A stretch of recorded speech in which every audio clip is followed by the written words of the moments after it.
Hey everyone, how are you guys doing today? My name is Tammy Davis, and I have these on for a reason. That is because I want to read this, because this is what's prompted me to make this video about basically the world, people of the world, collectively, minus maybe a small percentage of us, is living with trauma. We are all traumatized by something in our lives, mentally, emotionally, and or physically. But there is some degree of trauma, because if there wasn't, we would not see this level of uprising. Now look, I get activism, I get, wanting to make a point, I get wanting to see things change. But I've got news for all of us. Contrast is there's a benefit to contrast. Okay?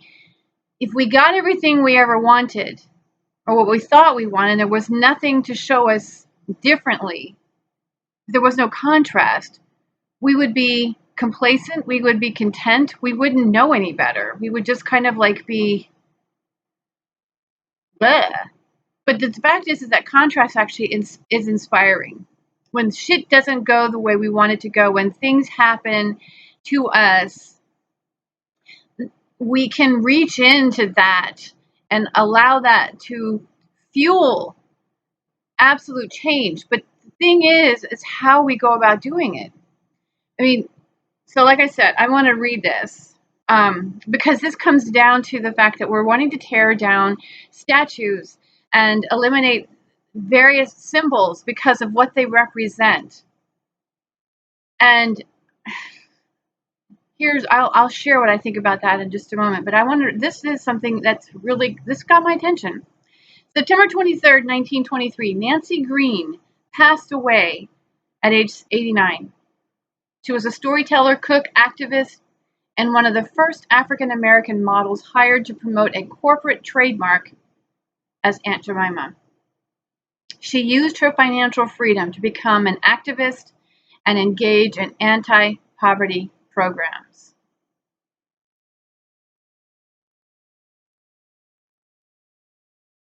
Okay? She's an icon. Yet we want to get rid of the icon. She stands for activism. She stands for using her gains to help others. And we want to eliminate the icon.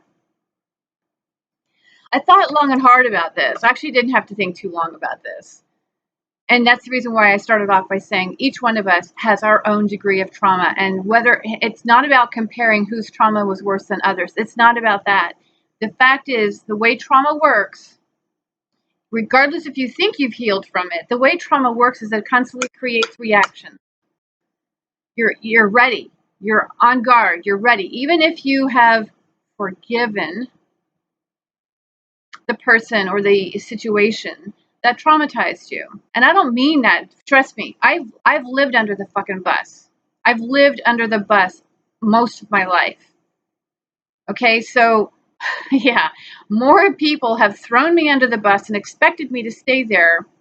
I mean, I think my memoir is going to be called Life Under the Bus. But the point is that we're not here to compare each other's traumas and going, well, mine was worse than yours. It's not it. The point is that it's affected us. It's affected us psychologically. It's affected us systemically. And so those reactions, this is really the definition of PTSD, but those reactions become a part of us. They become our norm.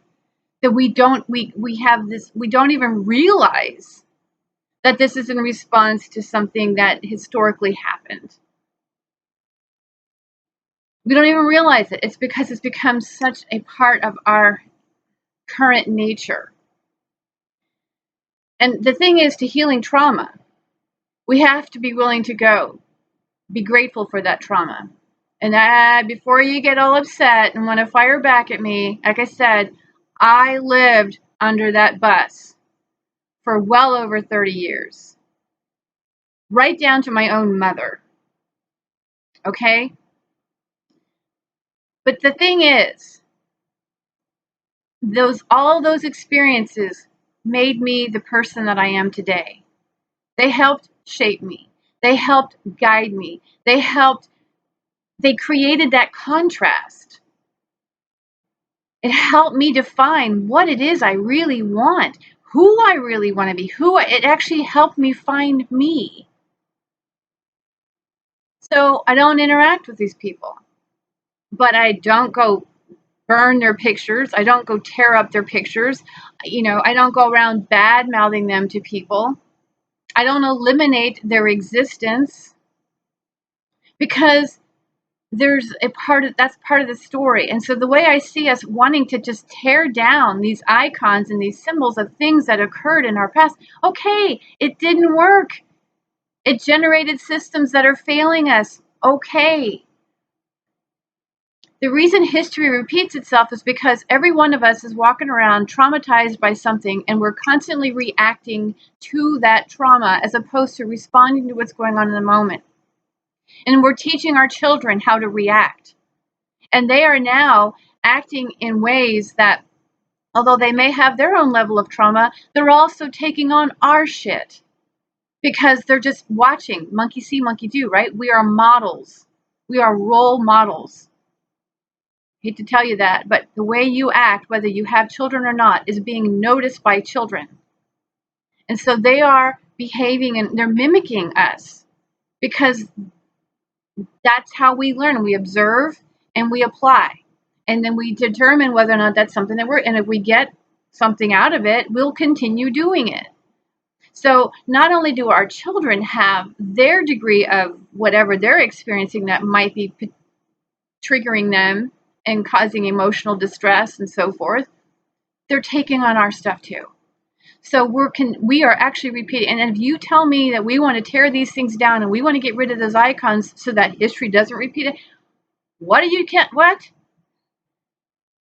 This is our history.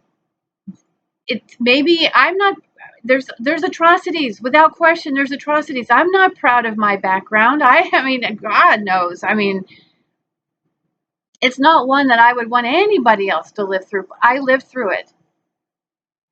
And I'm proud of me.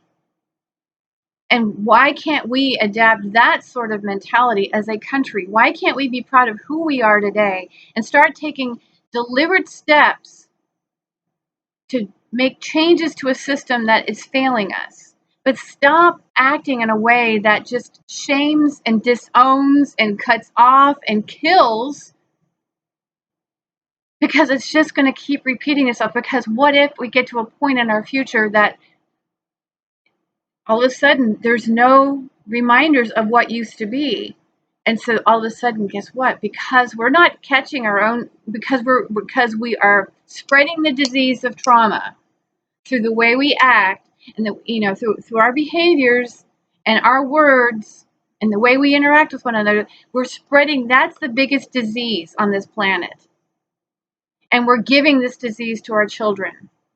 But at some point, our children are going to have children, and our grandchildren are going to have children. And so we're going to have future generations where this disease is passed on, but the memory is gone. They have no idea why they even behave this way. They're just behaving this way because it's the norm. It's their current nature.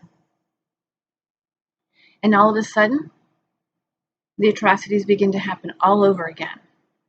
That is the disease of trauma. And until we can actually look trauma in the eye, understand that it happened, and we can empower it, we can embrace it, we can drop to our knees and cry with gratitude for what happened. Gratitude that it's over, gratitude for what we've learned about ourselves, gratitude for falling in love, however you want to define that, but find some way to love that experience, because right now this disease of trauma is going to kill our future generations. It's going to destroy our future generations. And the whole idea that we want to eliminate icons because we're all a bunch of pansy asses that don't want to do anything but, cry wolf and stomp out fires. Look, like I said, I spent my whole life, most of my life, living under the bus, right down to my mother. I have had more family members from my mother to cousins and aunts and uncles completely cut themselves off from me. have nothing to do with me. You might be wondering what I did. I really don't know what I did other than show up and be myself. Yes, I used drugs. Okay, I got involved in drugs. I had a few issues there, but I mean, I've never, nothing extraordinary, but I have had an entire tribe of people eliminate me, erase me, literally erase me from their timeline as if I don't exist. Well, I know I exist. I have a birth certificate, but you know what I'm saying.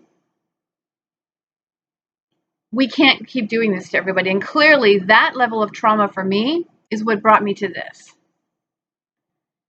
Because the interesting thing is, through all of that, because I mean, that's just one aspect of my trauma. But the truth is through that, I've learned to love these people because I can see that I learned about the disease of trauma.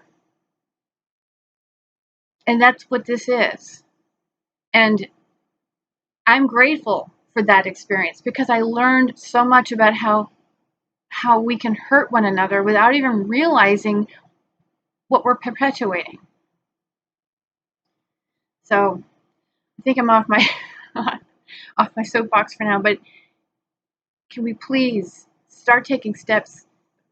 Yes, let's make the changes. Let's change the systems. The systems need to be changed. But let's do it from the perspective that the disease of trauma doesn't need to, we can eradicate the disease of trauma. Accept the trauma. That's how you eradicate the trauma. Accept that it happened. You might want to, again, forgive the situation, forgive the people, forgive yourself.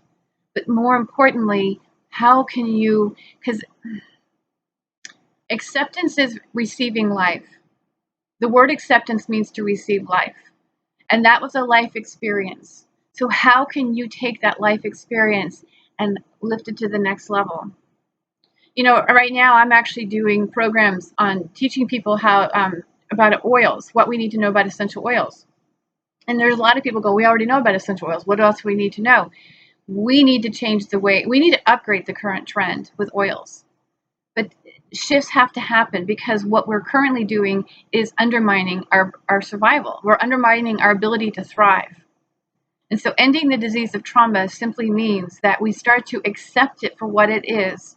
It was an experience in life that is helping to shape us and motivating us to put an end to our ancestral pain and to not pass it on to our children. That's one torch they don't need to carry.